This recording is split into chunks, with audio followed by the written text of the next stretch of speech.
ایک صدقہ وہ ہوتا ہے جہاں مسئلہ یہ سمجھ لیں، ایک صدقہ ہوتا ہے ہمارا فرض، زکوٰۃ ہمارے اوپر فرض ہے، اگر جس نے دینی ہے، جس کے اوپر فرض ہے نا. اور اسی طرح عشر ہوتا ہے جب ہمارا فصل تو اس میں عشر 20واں حصہ جو ہم دیتے ہیں. تو اسی طرح اور رمضان المبارک کے مہینے میں صدقہ فطر ہم دیتے ہیں، یا ایک واجبی صدقہ ہوتا ہے، بندہ کوئی منت مان لیتا ہے کہ اللہ میرا فلاں کام ہو گیا تو میں اتنے پیسے یا اتنی گندم یا اتنی فلاں چیز، میرا اگر یہ کام ہو گیا تو میں تیرے راستے میں صدقہ دوں گا. تو یہ واجبی ہو گیا. جو فرض ہوتا ہے نا صدقہ، زکوٰۃ کا ہو گیا، صدقہ فطر ہو گیا، یا باقی ہم نے کیا عشر کا ہو گیا، تو اس کے لیے اللہ نے خود مقرر فرمائے ہیں کہ کس کس کو ہم نے دینا ہے. اس میں جو ماں باپ ہے نا، اولاد اپنی ماں باپ کو نہیں دے سکتا، ماں باپ اپنی اولاد کو وہ فرض صدقہ نہیں دے سکتے، لیکن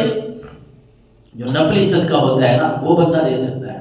اپنے ماں باپ کے پہ، بلکہ جو ہم خرچ کرتے ہیں اپنے گھر میں بھی خرچ کرتے ہیں. اور دین اسلام کتنا آسان دین ہے کہ اس پہ بھی ہمیں نفلی صدقے کا ثواب رب کی طرف سے مل جاتا ہے جو ہم گھر میں خرچ کرتے ہیں. تو میں عرض یہ کر رہا تھا کہ آپ کے ذہن میں یہ بات ہونی چاہیے کہ جب ہم ایک دوسرے کو کھلاتے ہیں، رشتہ داروں کو کھلاتے ہیں، اپنے بہن بھائیوں کے اوپر خرچ کرتے ہیں، وہ ہمارے زکوٰۃ کے پیسے نہ ہوں، وہ عشر کے نہ ہوں، وہ ہمارا فرضی صدقہ نہ ہو، تو پھر اس پہ بھی ہمیں نفلی صدقے کا ثواب ملتا ہے. اور اگر وہ ہمارا زکوٰۃ کا پیسہ ہے، عشر کا ہے، تو پھر اللہ تبارک و تعالیٰ نے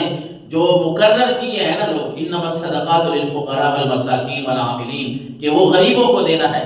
وہ مسکینوں اور یتیموں کو دینا ہے، وہ جو حقدار ہے پھر ان تک پہنچانا لازم ہوتا ہے. اور یہاں اللہ کے نبی صلی اللہ علیہ وسلم نے، چونکہ ان کا نفلی صدقہ تھا، اس لیے اللہ کے نبی نے فرمایا ابو طلحہ، جو تو نے کہا ہے نا کہ میرا یہ باغ بڑا پیارا ہے، میں رب کے راستے میں دیتا ہوں، یہ بات تیری میں نے سن لی ہے، اب تو اس کو اپنے رشتہ داروں میں تقسیم کر دے. حضرت عمر بن دینار فرماتے ہیں کہ جب یہ آیت کریمہ نازل ہوئی، لن تنالوا البر حتی تنفقوا مما تحبون، تو حضرت زید بن حارثہ رضی اللہ تعالیٰ عنہ اپنا پسندیدہ گھوڑا جو ہے وہ لے کر سرکار کی بارگاہ میں حاضر ہوئے اور عرض کرنے لگے، یا رسول اللہ آپ اس گھوڑے کو صدقہ فرما دیں. تاجدار رسالت صلی اللہ علیہ وسلم نے وہ گھوڑا ان کے بیٹے حضرت اسامہ کو عطا فرما دیا، حضرت اسامہ کو عطا فرما دیا، یعنی حضرت زید بن حارثہ سے لے کر حضرت اسامہ، حضرت زید کے بیٹے ہیں، ان کو دے دیا. تو حضرت زید نے یہی بات عرض کی تھی جو میں آپ کو سنا رہا ہوں کہ نفلی صدقہ اگر ہو تو آپ کسی کو بھی دے سکتے ہیں، اس میں امیری غریبی کا بھی اتنا مسئلہ نہیں ہوتا. اور جس طرح آگے رمضان المبارک کی افطاری ہوتی ہے، رمضان المبارک کی جو افطاری ہے وہ آپ ظاہر ہے وہ کوئی آپ زکوٰۃ نہیں دے رہے، وہ کوئی آپ فرضی صدقہ نہیں دے رہے، وہ آپ اپنے دوست احباب کو بلا کے یہ جو افطاری کروا رہے ہیں، اس پہ اللہ آپ کو ثواب عطا فرمائے گا. اور پھر یہ ہے کہ اس میں کوئی امیر آئے کوئی غریب، جس کو آپ دعوت دیں گے اس میں کوئی ایسی بات نہیں ہے کہ آپ اس کو بلا سکتے اس کو نہیں بلا سکتے، نہیں، جو مرضی ہے کھائے. اور یہ بات ہمیں بھی پتہ ہونا چاہیے. پھر ہمارے لوگوں میں کچھ غلط فہمیاں ہیں، کچھ ہمارے دوست اس طرح کہتے ہوئے نظر آتے ہیں کہ نہیں یار وہ صدقہ ہم نے نہیں کھانا. مطلب ہے کہ کسی دوست نے کو افطاری کا اہتمام کیا ہے، جو کوئی دعوت کر رہا ہے، رمضان المبارک کا مہینہ ہے، اور دوسروں کو جب دعوت دیتا ہے نا تو وہ کہتے نظر آتے ہیں کہ یار نہیں وہ نا یہ ہمارے لیے جائز نہیں. نہیں بھائی کیوں نہیں، آپ کیوں خام خام شریعت کے معاملات کو اپنی طرف لے جاتے ہیں؟ اگر زکوٰۃ کا پیسہ ہوتا تو وہ اس سے افطاری کروا ہی نہیں سکتا، عشر کا پیسہ ہوتا اس سے تو نہیں کروا سکتا، صدقہ فطر کا پیسہ اس سے وہ نہیں کروا سکتا. یہ جو نفلی صدقہ کر رہا ہے اس میں آپ جائیں، بسم اللہ پڑھ کے آپ کھائیں. آپ صحابہ کرام رضوان اللہ تعالیٰ علیہم اجمعین کا جب عمل یہی ہے، اللہ کے نبی نے جب ہمیں یہ حکم عطا فرمایا ہے، تو ہم اپنی طرف سے کون ہوتے ہیں کہ اپنی طرف سے کوئی دین کی تشریح کریں، اپنی طرف سے کوئی بات ہم گھڑ لیں؟ بلکہ اللہ کے نبی صلی اللہ علیہ وسلم کو صحابی نے عرض کر دیا کہ یا رسول اللہ میں نے محض اس کو صدقہ کرنے کے لیے کہا تھا کہ آپ نے میرے بیٹے کو دے دیا ہے نا وہ پسندیدہ گھوڑا وہ سواری. تو صحابی نے عرض کر دیا یا رسول اللہ یہ تو میرا محض صدقہ کرنے کا ارادہ تھا. یعنی ان کے ذہن میں بھی یہ سوال تھا کہ یہ تو پھر میرے بیٹے کو واپس آ گیا، میری طرف میرے بیٹے کو مل گیا. اور باپ جو ہے وہ اپنے سارے کے سارے مال کا، اولاد کے پاس جتنا بھی چلا جائے، شریعت کا یہ حکم ہے کہ باپ جب تک زندہ ہوتا ہے وہ اپنے بیٹوں کے بیٹیوں کے مال کا جو ہے وہ حق رکھتا ہے. جب حضرت زید بن حارثہ نے یہ عرض کیا، سرکار دو عالم صلی اللہ علیہ وسلم نے فرمایا بے شک یہ تیرا صدقہ جو ہے وہ قبول کر لیا گیا ہے،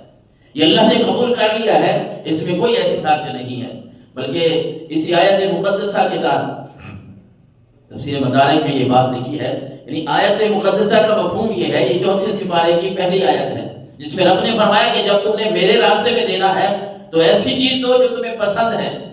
جو تمہیں محبوب ہے، جو تمہاری بہترین چیز ہے، وہ میرے راستے پہ دو گے تو پھر اللہ کی طرف سے تمہیں اجر و ثواب ملے گا، نہیں تو نیکی نہیں ملے گی۔ ردی چیزیں، ایسی چیزیں جو استعمال کے قابل نہ ہوں، وہ اللہ کے راستے میں دینا، اس سے انسان کو ثواب نہیں ملتا۔ اور پھر یہ بات یاد رکھنی چاہیے، جس طرح میں عرض کر رہا تھا کہ آپ چیز عمدہ دے رہے ہیں، ہم میں ہوں آپ ہیں، چیز اللہ کے راستے میں دے رہے ہیں اور عمدہ دے رہے ہیں، لیکن ساتھ اگر ریاکاری ہے تو پھر بھی انسان کو ثواب نہیں ملتا۔ یہ بھی بڑی بات ہے، اور آج کل اس سے بچنا ویسے ہی ہمارے لیے مشکل ہو گیا ہے۔ اس طرح میں عرض کر رہا تھا بھائی سوشل میڈیا کا زمانہ ہے، ویسے بھی بہت سارے معاملات ہمارے وقت میں ماحول میں تبدیل ہو گئے ہیں کہ بندہ اللہ کے راستے میں اگر کچھ دے یا کوئی بھی نیک کام کرے اور ریاکاری سے بچے، یہ ہے ہمارے لیے مشکل، لیکن ہے بھی ضروری ریاکاری سے بچنا، کیونکہ جو بھی کام کرے اللہ کی رضا کے لیے کریں۔ بھئی یہ کام کر رہا ہوں، اللہ اس سے راضی ہوگا، اور جو آپ کو محبوب ہے آپ وہ چیز دیں گے تو اس کا ثواب زیادہ ملے گا۔ حضرت عمر بن عبدالعزیز کے بارے میں مشہور ہے نا کہ وہ شکر لے کے نا شکر بانٹتے تھے۔ وہ کسی نے کہہ دیا کہ حضور آپ شکر لے کے دیتے ہیں لوگوں کو، یہ بات ہے تو ٹھیک، لیکن آپ پیسے دے دیا کریں،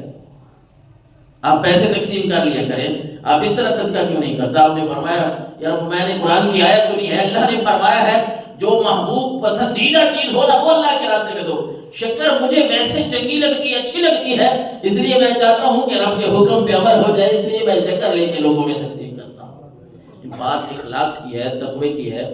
بات انسان کے دل کی ہے، آگے قبول کرنا نہ کرنا وہ اللہ کا کام ہے، لیکن ہماری طرف سے جو ہے وہ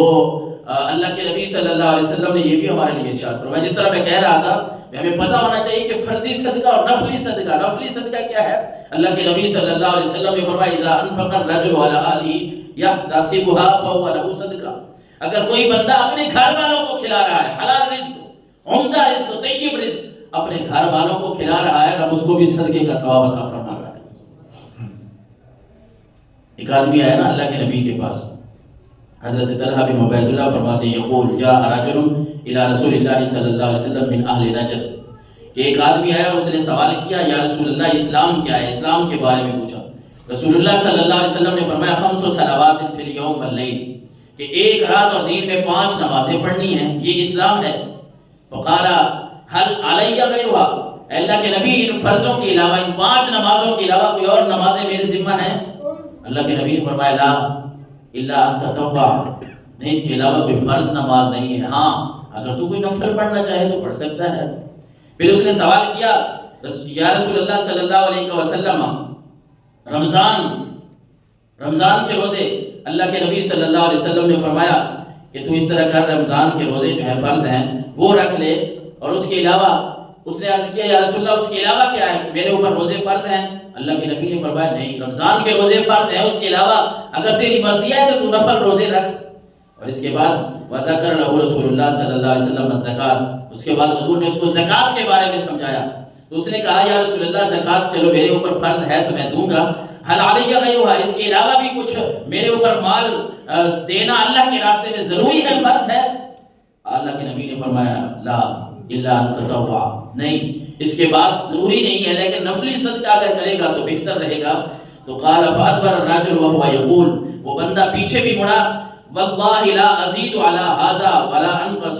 وہ پیچھے مڑ رہا تھا اور کہہ رہا تھا اللہ کی قسم میں اس پہ نہ کچھ زیادہ کروں گا نہ اس کے اوپر کچھ بڑھاؤں گا، جو اللہ کے نبی نے مجھے تعلیمات دے دی ہیں کہ میرے لیے 5 نمازیں فرض ہیں میں وہ پڑھوں گا، اس کے بعد جتنے میں نفل میری طاقت ہوگی میں ادا کروں گا۔ اللہ کے نبی نے مجھے سمجھا دیا ہے کہ میرے لیے رمضان کے روزے فرض ہیں، اس کے علاوہ فرض نہیں ہیں، جو میں رکھ سکوں گا رکھوں گا۔ اللہ کے نبی نے مجھے سکھا دیا ہے کہ میرے لیے زکوٰۃ ضروری ہے، اس کے علاوہ جتنا میری ہستی ہوگی، جتنی میری طاقت ہوگی میں اللہ کے راستے میں صدقہ کروں گا۔ اللہ کی قسم اٹھا کے کہہ رہا ہے کہ یا رسول اللہ اللہ کی قسم میں نے اس کے اوپر کچھ کمی کروں گا کچھ زیادتی کروں گا، جس طرح آپ نے سمجھایا میں اسی طرح ہی کرتا رہوں گا۔ تو اللہ کے نبی نے فرمایا افلاح ان صدقہ، کہ لوگوں اگر یہ بندہ سچ کہہ رہا ہے نا، اسی طرح عمل اس نے کر لیا تو اللہ اس کو کامیاب فرما دے گا، دنیا میں بھی کامیابی مل جائے گی اور آخرت میں بھی کامیابی مل جائے گی۔